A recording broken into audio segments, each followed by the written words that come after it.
Hello and welcome to us. It's us again. We're the same. Well, actually, Yeah, we're not always. completely the same. I'm actually a year older, believe it or not. But I'm Angie and I'm recording on Turrbal land. Yep, and I'm Yvie, as always, on Wurundjeri land. Happy birthday for Monday. Last Monday, just gone. Yeah. Happy birthday Another year to older. me. Always the same time every year, which is weird, isn't it? It is weird. I don't understand that. I've never You got can set why your that clock by happens. it. I know. It's the same as like why the Jonas Brothers have never had kids. I've never quite understood it. I don't get it. It's weird. weird to me. I don't understand why they have never had kids and why my birthday lands on the same day every year. And every year I get older and I just don't get it. It's not fair, really, to be honest. I'm not happy about it. It's a lovely thing to get older. It's a privilege, isn't it? We're very lucky to be able to do it. And you turned 33 this year. So tell me what you did.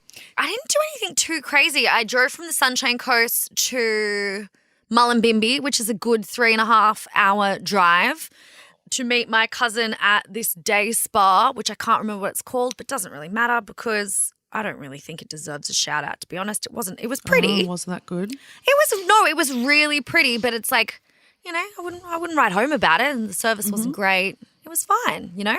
And it was just like, I was expecting it to be a little bit more out of, like, in nowhere, but it was just like on the main street in Mullumbimby.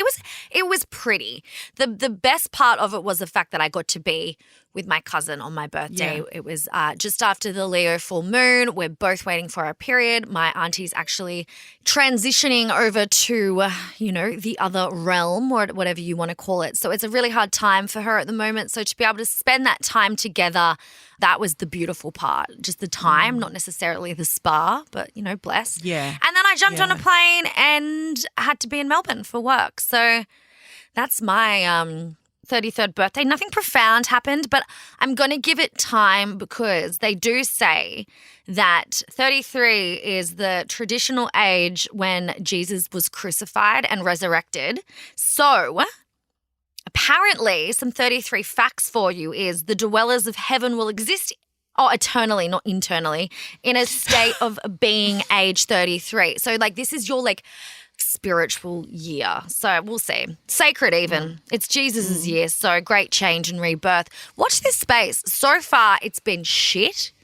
But I'm open. I'm always open for Jesus to come into my life in more ways than one. Not actually, not religious wise, just like, He was a cool guy though. Yeah, I don't want cool God. guy. Jesus can hang out and rub off his 33-year-old energy onto me, but other than that. So, yeah, we'll see. So far, deeply average. Well, it's only been a couple of days.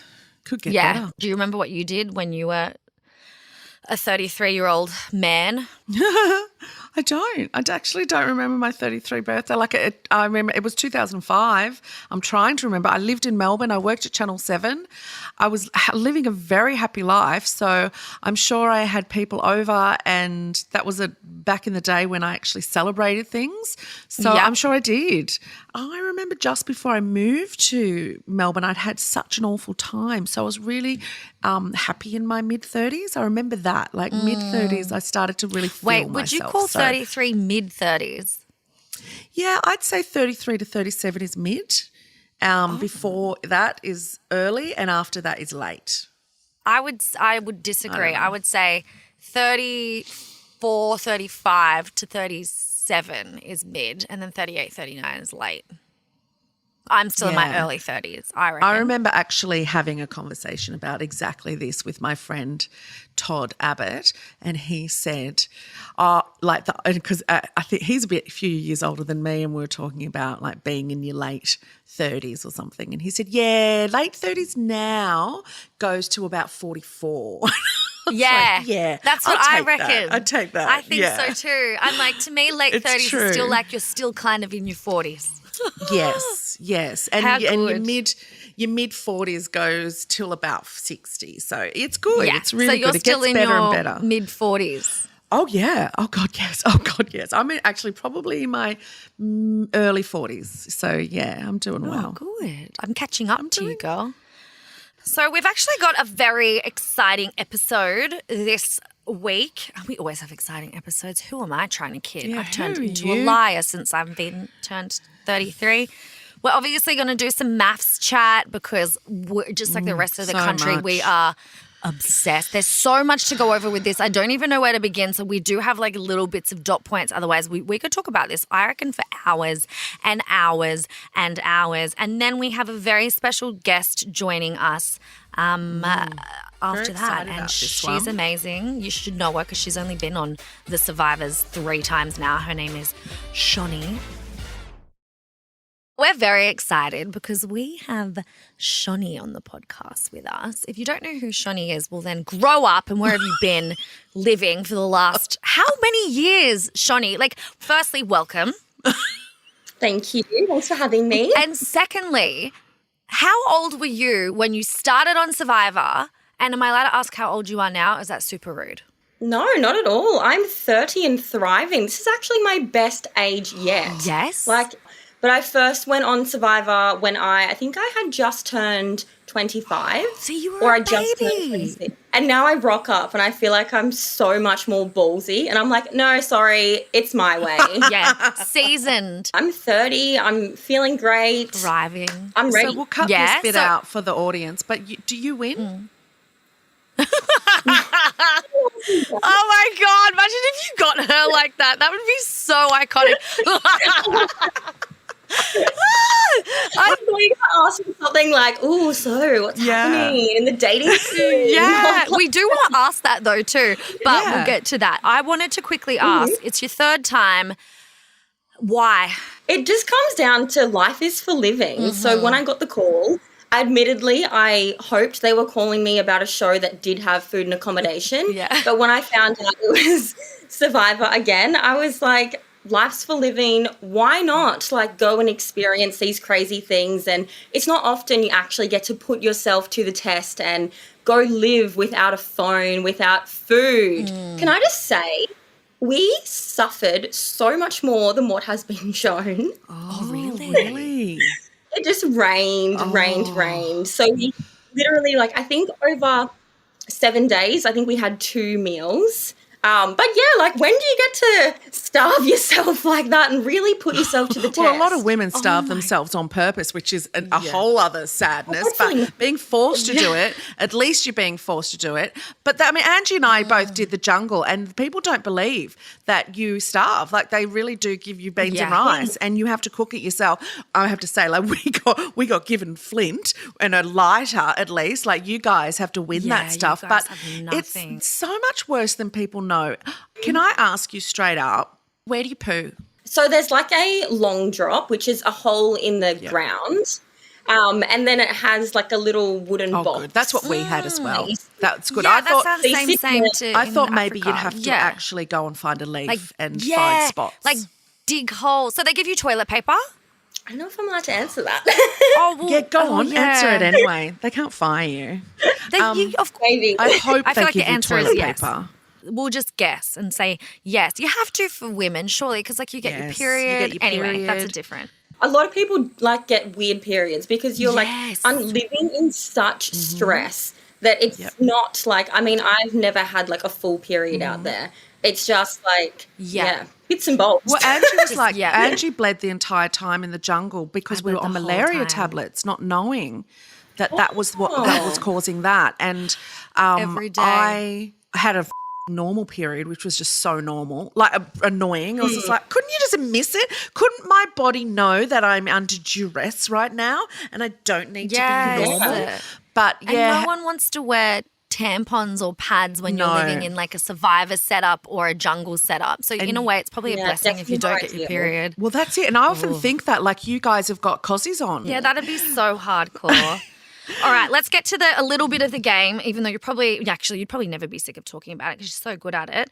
What's been your favourite? First, second, third? Condition-wise, Samoa, like Fiji, was an absolute walk in the park. Oh, really? It was like checking into the Shangri-La. Compared And then to- you rock up to Samoa and you're like, oh, perfect. Like, I'm going to go tanning. And then you're not tanning. You're sitting there getting rained on, trying to like pretend you're not there at the moment. Oh. But I feel like going in for my third time, I didn't really feel much pressure because I was like, oh, whatever, like I'm a 3-time player. Yes. Obviously, like, you know, I'm good at this, so I'm not going to be like, I need to do this, I need to do this. I'm like, I'm just going to go in there, I'm going to go guns blazing, I'm going to give it my all, and whatever happens, happens. Yeah, good, Yeah. good. What is your game plan? So my game plan for this time was knowing that I'm a 3-time player. And then when I'm looking around, I'm thinking, oh my gosh, there are no other 3-time players here.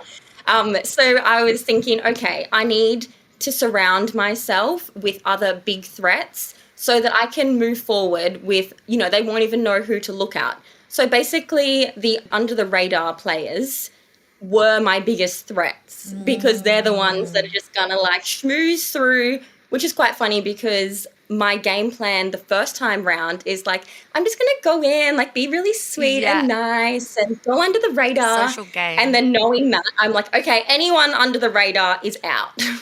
Did you know who you were going in with, or did you see them for the first time when you were in there? So I didn't know who was going out. And then the first time I started to see players was at the airport. Right. I saw Stevie at the airport. By the way, we're not allowed to look at, like, we're not allowed to make eye contact. It's very much like put your blinders on and walk here. We all have our chaperones, so absolutely no contact. But I saw Stevie and I was like, I was flabbergasted. I was like, oh my God, Stevie. I'm like, hopefully he's forgotten about 5 years ago. So it turns out He's adorable, and I'm so glad he's in it for a lot longer this time because he's so cute and funny and great.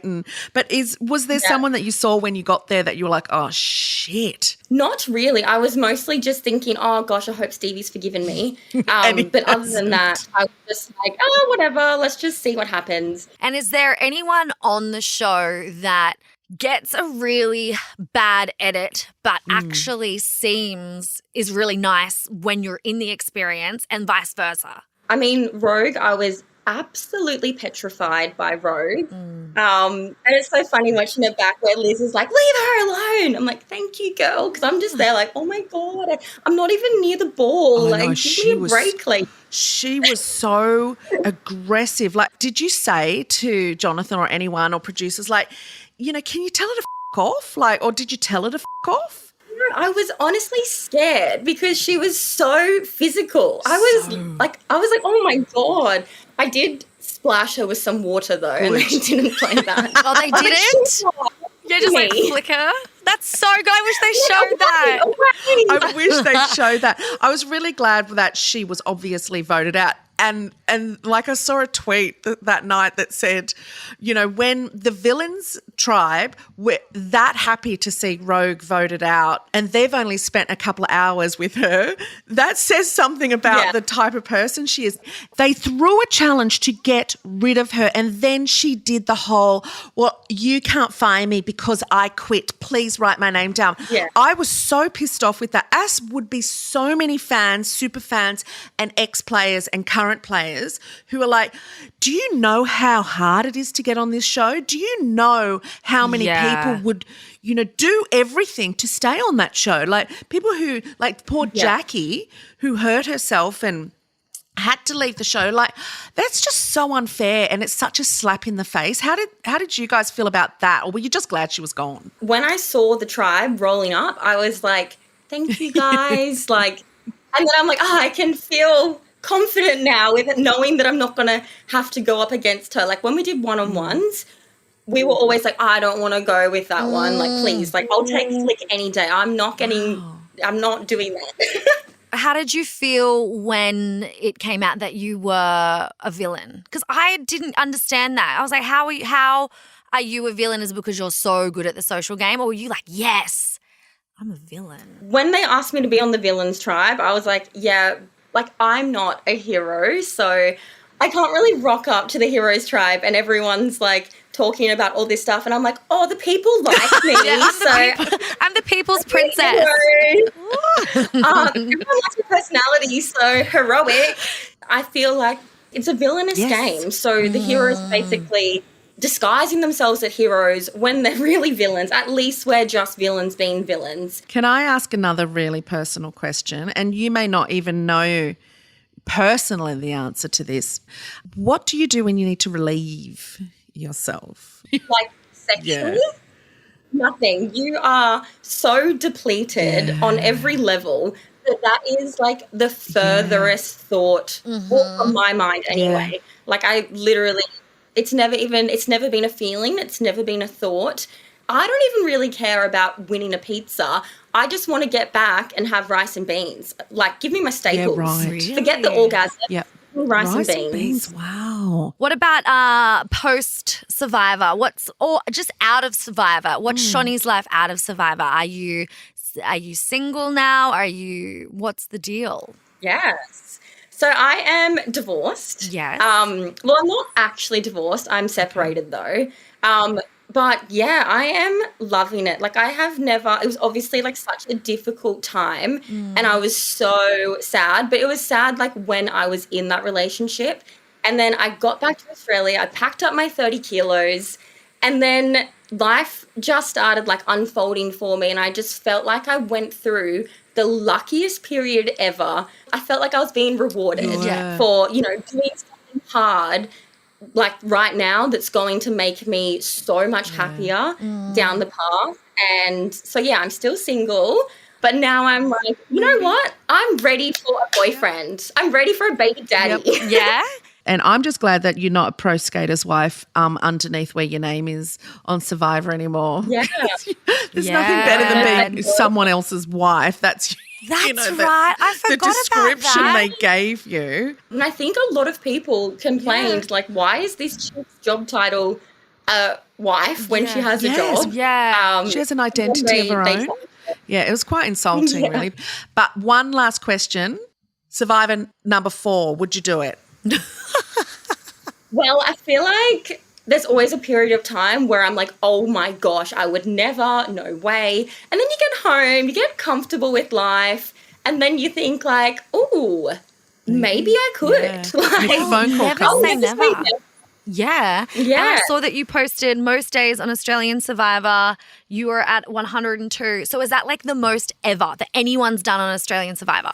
Yes, so I am the only person to play 3 times, and now I've just broken the record for most days played. Congratulations. So yeah, definitely an achievement. I'm proud of myself. I was like, did a little celebration on the island. I was like, oh my God, 100 days plus. Wow. And you win. It's amazing. This is so exciting. This is so exciting. Yeah, well, but no, even if you you don't might. win, girlfriend, you're a winner in our eyes always. And we were so stoked to have you on the podcast. And when I'm on the Sunshine Coast next, let's go to the place that we went to last time and have those drinks we had and whatever we did. Definitely. I can't remember. It was 3 years ago, but we're doing it again. 100%. Welcome to join us. Sounds so good. Thank you so much for joining us. You're the best. And you look so happy. Yeah.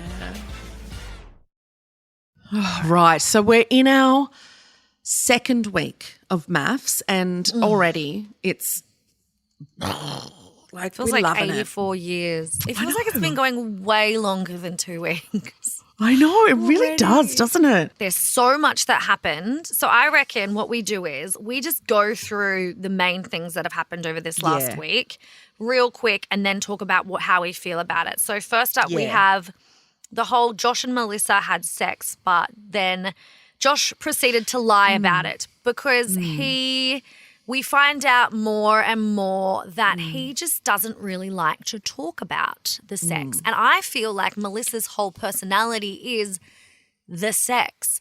But is it? Isn't it? Or is it only every conversation that we see is the sex? Yeah, you wonder, don't you? Because we know, everyone knows how this show is edited. And you're like, she could have said, I'm a freak in the sheets 3 times over 3 days. And they've shown her saying it 3 times in 1 minute. And then it looks like that's all she does. So, but as you will all know, her and him have a huge blow up and she will not stop talking about sex and how he needs to fill her cup and he needs to understand this. She actually says to him at one point, you're a red flag if you don't accept how much I love sex. I have to say, him talking to camera, firstly, they did the letters to each other and that was pretty hard because he actually wrote a really beautiful, heartfelt letter know, about how didn't he was he? trying to find himself again as a man and a father, but not a husband anymore, and how desperately Yeah. lonely he is. And it really did give this beautiful moment of opportunity for her to say, you know what, that happened to me, and I'm the same, and I have these desperate bouts of loneliness as well. No, okay, my go, my turn.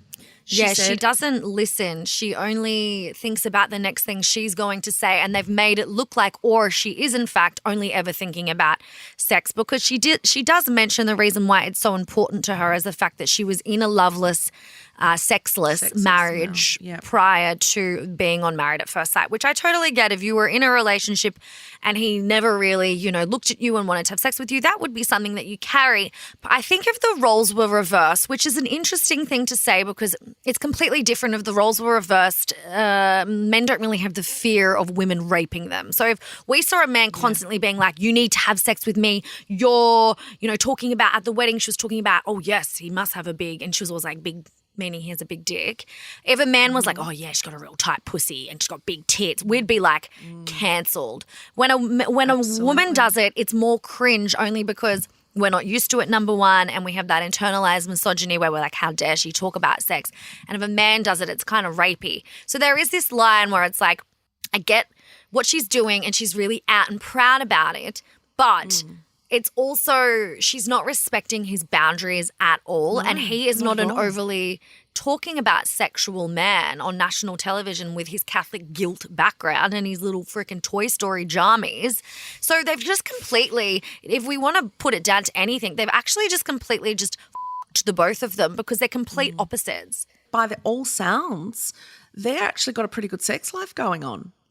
He just doesn't want to talk about it. The fact that he won't talk about it on national TV, she should respect that. And instead she's saying, you need to give me more. And like, you need to do this. You need to do that. You know, the way he actually said, I feel like a piece of meat. Like she only sees me as a sexual object. We know how that feels. And the difference with men and women in if that was a reversed role in my opinion, that if it was a man, it's a man's power.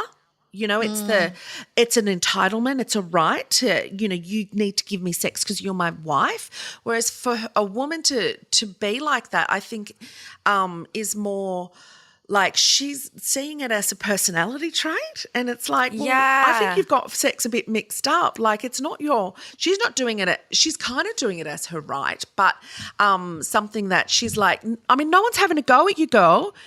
Enjoy your sex, but it's not the be all and end all. And that's all he's trying to say is that it's not, he actually says, if she just wants sex, why is she here? Why didn't she go on the apps? And she was getting sex every weekend. She actually says that. It's so an does she interesting want one. more, I feel or like are they stitching her up? I think it's a stitch up. I think that the way she's handling it is not good because you can tell she's not listening. But I also think that it's really an odd editing setup. And he's just looking like he's the real, victim in all of this. And she's looking like, it's almost like they're doing a tit for tat because the men are so shit on this show that they need to find a woman that is either a bit of a bitch or is addicted to sex. And that's the only thing we have to compare to is that, this girl's a little bit hardcore because she wants to know what a man does for a living and this girl's addicted to sex. That's all we got. And then you watch the society pick on these women more than they'd pick on shit Dick Harrison. That's just the way that we are here in Australia. This is an interesting one. I have a few little thoughts about this now that the story's unraveled. It's Jesse with his attempted apology to Claire for shushing her. Originally I was like, huge red flag. If anybody shushes you, no. And then he's kind of come back around, she's loud. And I then got to thinking, is he perhaps like, maybe he's a little bit on the spectrum and like loud noises and communication is a big thing for him. So he doesn't know how to just be like, actually really loud noises like make my sensory anxiety go off, but he doesn't know how to communicate. Or is he just somebody that just doesn't know how to communicate? Like that's a hard one. I've read that a lot online too. But then I kind of think he will have a redemption story, but then he comes around and says stuff like, well, I don't chase girls. and then he'll lose all of his shit about her being on the phone. But I also think maybe there's a redemption story coming, because if you see the next episode coming up, the ads for it, it looks like Claire's been a little bit of a liar. As soon as I saw Adam and Janelle do that test, the challenge where look at each other's phones, and he manipulated it so much so that she ended up agreeing with him and saying, I think it's a really good idea that we never look at each other's phones. And he was like, you could see in his head going, yes. He's like, that was coerced control and manipulation at its finest. So it looked like it was her idea, and that he respected her so much that he didn't want to go through her phone. But really, he was like, well, I got messages from Claire on here about mine, that I will never go down your phone, which is the weirdest thing to say. I'll never go down your phone. But he said, I'm happy to show you mine, but I'll never look at yours. So, of course, she had to say, well, I'll not go down your phone either. Oh, that was such a perfect example of control and manipulation. Yeah, and you could see at the beginning he was all twitchy and tight, and at the end he was like, high five got to away myself. with that one, didn't I? Yeah, he high-fived himself internally. But just getting back to Jesse and Claire, I think there's going to be a cheating scandal with Adam and Claire. I think that's pretty obvious. Me too. But saying all of that, on your point of Jesse maybe not liking loud noises, he's a grown-ass man, and if he has any kind of spectrum disorder, he needs to have, be aware of that and make sure that people around him are aware of that now. I don't think that is the problem. I think he doesn't like loud women. He's fine to be loud. Also, he does not apologise. He doesn't chase women and he doesn't apologise, and he can get f***ed as far as I'm concerned with that kind of attitude. Yeah, totally. I'm not trying to make excuses for him, but I'm also think like, let's say if he was on the spectrum. Like devil's advocate, I get that. Yeah, it's like not doing anybody any favors for people that are on the spectrum and actually have learned how to communicate. And it's so hard when you're on the spectrum. My brother's on it, teaching him cues and, how to relate to, people. It's such a hard thing. And we don't know what it's like to be in that environment. He's coming across as such a dick, but then I see little things maybe because I've grown up around a lot of, people on the spectrum that I'm like, that is very something that it's spectrum. Like, imagine if he was and they weren't showing us and we're just like attacking him. That would make me feel sick. That would be awful, really awful. People keep saying he's an actor, and he might very well be. Yeah, he's good at it. He's very good at it, but I think that he's great TV. I'll give him that. Kill me, kill my bum, kill my ass. Like, I just think some of the shit he says is so funny. And that whole experiment or whatever that challenge was, show each other your phone. I totally disagree with that. This is a really important thing in a relationship, to have trust and transparency.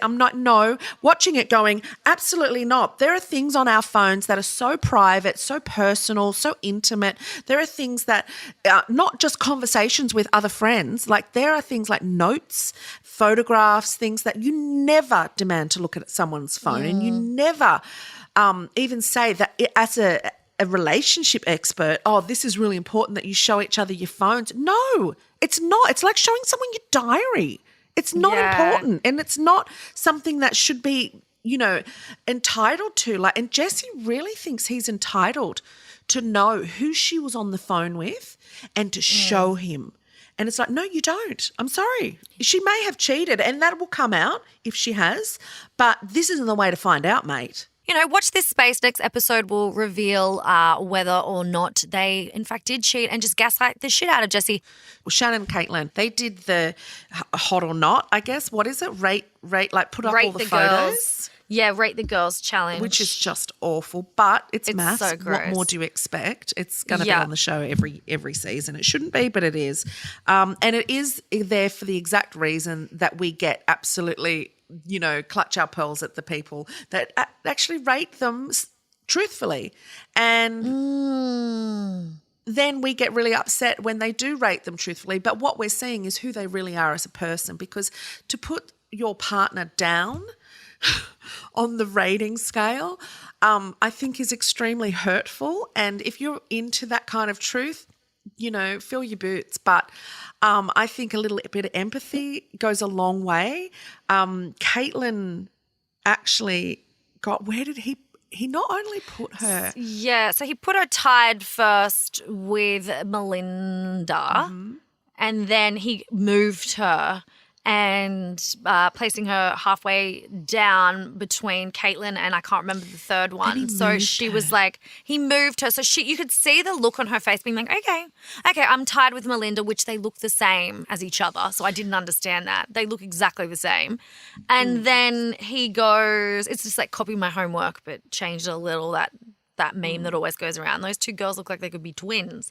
And then he moves her down. Like he moves her down. Like in that moment, wouldn't you just be like, oh, look, she looks really happy. They pretty much look like the same person anyway. Let's just leave it because this is really going to help this girl. He said stuff like, hurt this girl. He said stuff like, you have the potential to level up. I've seen you without your makeup on. I haven't seen these girls without their makeup on. Their natural beauty shines more than yours. It was very odd. And then he cries into Caitlin's arms about his ex. I'm still thinking about my ex. I hate the fact that I'm saying this, but I still love her. And she's sitting there after he's just moved her, said she has the potential to level up and be as hot as Melinda, but maybe not because he's seen her without her makeup, and then goes, oh, by the way, I'm also in love with my ex. I don't care what anybody says. Shannon is a dickhead and he needs to go away. A little bit of piece of shit for saying what he said to her, and it was really just hurtful. A little bit. A little bit of a piece of shit. And I just had a feeling right from the get-go, this guy, no. He's scary. I lie. From the get-go, I thought he was going to be a bogan. Yeah, he does, but I thought he was going to be fun, funny, sweet, but no, I didn't. he's I know those little boys. bit. Well, I've heard he's a little bit of an Andrew Tate follower, so that says a lot if it's true. And he's a personal trainer, and I just find that as soon as I see personal trainer, so important, as soon as I see personal trainer and they're nutrition, always joking and stuff, I'm just like and laughing and always have to have everything be the joke and they always have to be the funniest one and say stuff like, I just need a down to earth girl. No, you're just trying to say you want a girl that does whatever you say, that never questions you. That's what down to earth means to these men, and that's exactly what Harrison would be like too, who's our last victim on the list. That he would say stuff that if he says, I need a girl that's just really down to earth, and you're just like, so dramatic and overreact to everything. You want a girl that will let you do whatever you want and forgive you every time you spread your hateful, drossy, cooked lies. He is so incredibly scary that, yes, it's great he has a platform to show exactly how disgusting Australian men can be. Yeah. And it makes me really realise why I cannot have a solid relationship with a man, because I watch Harrison and what he does to Bronte, and as soon as she gets emotional, have them be like, oh, well, I'm just speaking my truth and you're really overreacting. What's I've had your that problem? So much in my time that I've been like, and then I'll lose it. Like I'll actually start to lose it because I'm like so anxious that I'm trying to get my point across and they can't see it. And then you actually do something crazy, like yell in their eyes crazy. And then they're like, see, oh my God, I told you you're crazy. You just screamed. It's like you've pushed me to that point of making me feel like an insane person. Well, that's what they do. Those particular narcissist gaslighters, exactly what they do. And it's watching him, when they're in the kitchen and they're having this, and he just keeps saying, I don't think there's a problem with my communication. It's clearly your communication that's a problem. You're the hysterical one. I haven't even raised my voice. Like he's actually scary to me, the way he speaks like that. I just think, to be able to say something on such a level volume that is so incredibly pushing of a button, and the look on her face is just disbelief. She, unfortunately, is not intelligent enough to come back at him and say, this is what you're doing. This is even though she knows exactly what he's doing, she can't verbalize it. And you can see her really scrambling. But I think it comes out that they've known each other before the show, and there's been leaked messages from her. So she's, I think, They're going to be bad, the both of them, because in her head, while he's saying certain things, she's like, no, but, oh, my God, am I allowed to say this? Am I should be saying that? Or, you know, what if I don't actually want to leave the show because I want to get my blue tick and my white veneers. But I really am really unhappy with what he's saying right now. And he's kind of manipulating the situation, whereas I think she thought she would be in a bit more control, or they'd at least have a little bit of equality in the control of this marriage, this faux marriage. But for him to say after the dinner party, I just want you to show me that you're in this as much as I am. It came out of nowhere. You know, she was like saying, well, what Melinda was holding you accountable for, she's right. Like, you know, you didn't have to be on this show. You didn't have to find love this way because you were already dating, you know, multiple, as you said, multiple women. He then just completely misdirects and says, you know, I just want you to show me that you're in this as much as me. And she looks shocked instead of going, you've just misdirected this whole conversation instead of answering the questions or being held accountable for what Melinda's just accused you of doing. Why did you come on this show? Why? Why are you here? But she can't, because he can then say to her, what are you doing here then? Because you knew. Yeah. Exactly.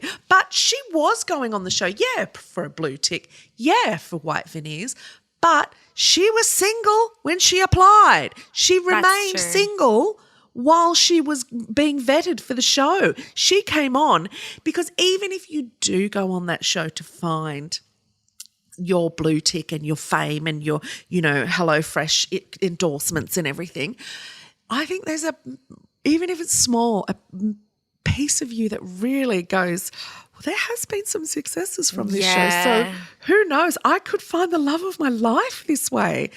I don't think he has in any way thought that that's going to happen for him. He's just going to find another bang and get heaps more bangs from the fame he's going to find from this show. But that's the thing. Girls will still bang him, and that's the thing that makes me the most sad is because I was listening to a podcast, I think it was again So Dramatic, shout out, she's always got the good tea, where he said, I am the villain. I am the villain, you watch, and I can pretty much get whatever, what did he say? I just was listening to it, something like, it's like a pussy bath. I don't know what the saying is. Like he's drowning in pussy already. So after this show, he's still going to drown in pussy. He's just going to be the villain with a blue tick type of vibes. Well, why but don't the thing is, he's not wrong. Girls don't know their worth. They're just as bad when it comes to this because they will just throw themselves at him. And I don't feel sorry for you if you date him. He's given you a clear idea of what dating an absolute narcissistic piece of shit gaslighter is. If you want to take that opportunity and run with it and date somebody like that, it's on you. That's everything is a choice. Yeah, well, and as long as you're knowing who he is and what he's after, and if you're after the same thing, you know, go for it. You'll, you know, love each other. But he doesn't sound like he's very good in bed. Why don't we right now ask our listeners, anyone who's listening to this that may come across Harrison, or maybe you know some young woman who's going to come across Harrison, let's all make a pact with each other to never sleep with Harrison and make sure that everyone you know that may sleep with Harrison doesn't sleep with Harrison either. Let's punish Harrison and give him no more pussy. Let's make a pact here now. The no best more pussy thing for Harrison in the world would be for Harrison to never get pussy ever again because that's all he prides himself on. Yep. Stop giving your pussy to Harrison. He is so vile. He actually makes me feel sick, and his face never changes. It's always like that real it's creepy, isn't it? It's actually creepy. But let's no more sex for Harrison, okay? If you want to put it in merch, do it. I'll wear the shirt, but no more sex for him. No sex for you. Yep. Yeah, go. Yep. If you really need some attention, get yourself a vibrator and watch some really loving porn. Don't have sex with Harrison. Or if you really, really, really want to engage with someone because they're famous, engage with Harrison and say no to Harrison. Be those women. Be a bunch, a club of women. I'm in the club of knowing Harrison and I told him to get effed. Be in that club. Yeah, I'm going to start that club. Let's form a club where we all pretend we're going to him, and then we don't, and we all sit there and we point our fingers and we just laugh. And if you imagine, we're bullying bullies. Are we being bullies? Yeah, we're not going to do it. It's just funny to talk about in our dreams. To talk about it. But wouldn't it be, maybe if we all, not me obviously, but everyone, if you can match with Harrison on Hinge and then ghost him, please. Say you'll meet him and it's and not don't because turn we're up. being bullies. It's because we want women to not sex him because he needs to go to therapy or something to be a better person so he stops breeding children that are going to be more little narcissists. And so we're just procreating narcissists around Australia. We don't need any more of them. We've got enough. They come in a plenty. There's our merch. Yeah, they really do. There's our merch right there. No sex for Harrison till therapy. And you know that song, no sex for Ben now. No sex for Ben Rama. We can do it about Harrison. What's his last name? Yeah. What's Harrison's last name? No sex for Harrison. We don't know. We don't need his last name. We'll put that song this week on our story so you know what song I'm talking about. That's his new song, No Sex for Harrison. Up in 2023. Until he gets therapy. So basically he's never having sex again because that therapy can go a long time. Oh, he's gonna need a long one because he is that's us. The captain of cookedness. He's captain of I feel like I didn't Captain Cooked. Yeah, he is Captain Cooked. He is he's a real Gotta get piece this of bra crap. off. Yeah. I'm taking my bra off.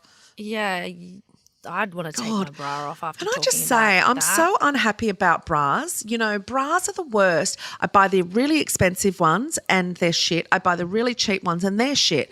But they're the more comfortable ones. But then the wires just can't start poking into my armpit. It's really unfair. And I think every woman listening to this knows exactly what I'm talking about. So, get that on some merch, Angie.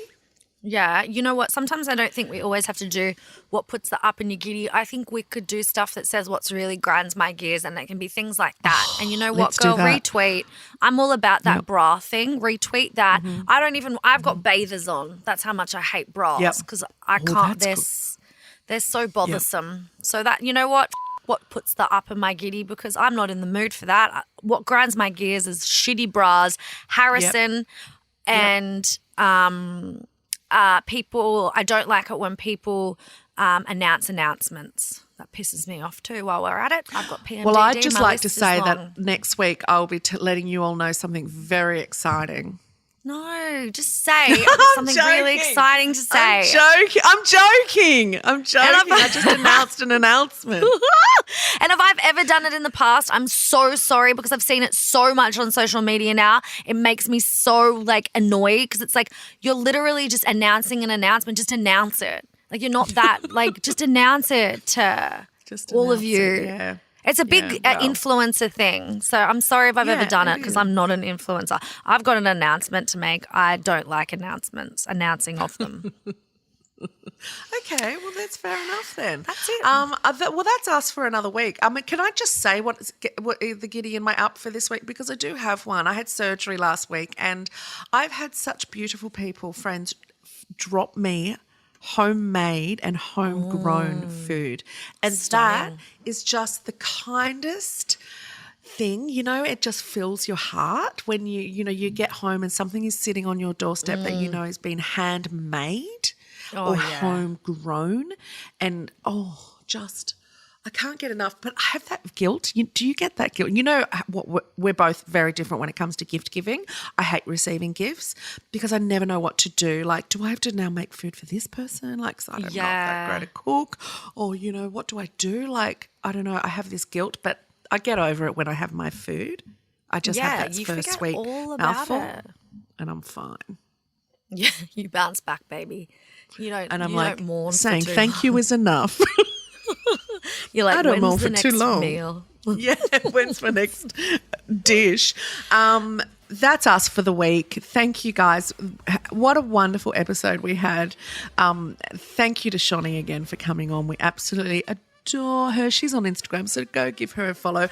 Let us know by sending Angie DMs, or you can email us, 2girls@novaentertainment.com.au, or you can just I don't know how else. I mean, maybe you could send a carrier pigeon with a note in it or something. Maybe, throw out a message and bottle out to the ocean, and yet at some point in time someone will find it and maybe they'll know who it's for and they'll get it back to some. But it will take a while, so probably don't do it that way. We think that you should have the day that you deserve. deserve. I thought we were doing it together. We are did doing it together, but I. it doesn't seem like it, but we are. You ready? 1, 2, 3. Have the day that you deserve. What? I'll say it, then I'll start it, you finish it. Have the day That you deserve. Woo! And we'll speak to you next week. Yeah, we will.